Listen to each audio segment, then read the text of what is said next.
negative মাৰ্কিঙৰ এটা system হ'ব অৰ্থাৎ ভুল উত্তৰ কৰিলে মাৰ্কিংটো নিগেটিভ হ'ব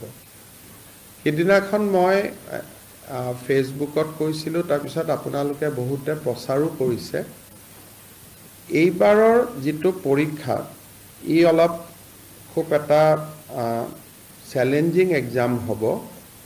যে পাৰ্টিকুলাৰ এটা সাবজেক্টত 11 লাখ পৰীক্ষাৰ্থী পৰীক্ষা দিব আমি যেতিয়া মেট্ৰিক পৰীক্ষাও পাতো হাইয়েষ্ট আমাৰ ক্যান্ডিডেট হয় 5 লাখ 11 লাখ পৰীক্ষাৰ্থীক লৈ পৰীক্ষা পাতাৰ ৰেকৰ্ড ইউপিক বাদ দি কোনো ষ্টেটৰ আজিলৈকে নাই কাৰণ ইউপিএ কোনোবা পৰীক্ষা 18 লাখ ক্যান্ডিডেট হয় তেওঁলোকৰ জনবসতি বহুত কিন্তু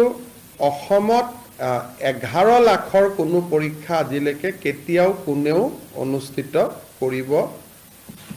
কৰাৰ প্ৰয়োজনীয়তা অহাই নাছিল এইবাৰ আমি নিযুক্তিত এটা দিশ আছিলে যে এইবাৰ আমি ফিজ লোৱা নাছিলো অৰ্থাৎ পৰীক্ষা দিয়াৰ কাৰণে কোনো ফৰ্ম ফিল আপৰ কাৰণে কোনো মাসুলৰ প্ৰয়োজন নাছিলে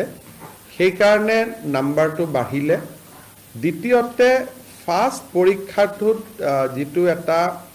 মানুহে ট্ৰান্সপাৰেন্সি দেখিলে স্বচ্ছতা দেখিলে যে দুখীয়া লৰা ছোৱালীয়ে নিযুক্তি পাইছে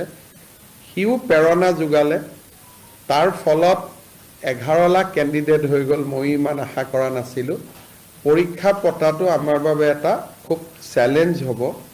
ডিসি সকলেও সেন্টাৰ কৰিব পাৰিব নোৱাৰিব তেওঁলোকেও যথেষ্ট কষ্ট কৰিব লাগিব যি নহওক আমি আগবাঢ়ি গৈ থাকিম আৰু সময়ে সময়ে যি ডেভেলপমেন্ট হয় আপোনালোকক জনাই থাকিম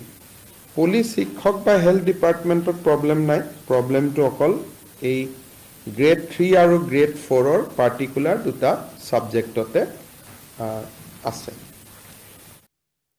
হয় পৰীক্ষাটো চ্যালেঞ্জিং হ'ব তাৰ বাদেও আপোনাৰ যেটো আমাৰ ডেট দি থোৱা আছিল ডেটটো আমাৰ 15 22 আৰু 29 দি থোৱা আছিল কিন্তু মোৰ মতে পিছব পাৰে কাৰণ কিহৰ কাৰণে 11 লাখ ক্যান্ডিডেট আছে আৰু আমাৰ সেন্টাৰ লাগিব 21টা সেন্টাৰ লাগিব আৰু সময় বহুতই কম গতিকে 6 নম্বৰ অপচনতে আমাৰ ডেট দিয়া নাছিল গতিকে মোৰ মতে পিছব পাৰে তেও আমি পঢ়ি থাকিব লাগে পঢ়ি থকাটো বেষ্ট গতিকে সকলোৱে পঢ়ি থাকক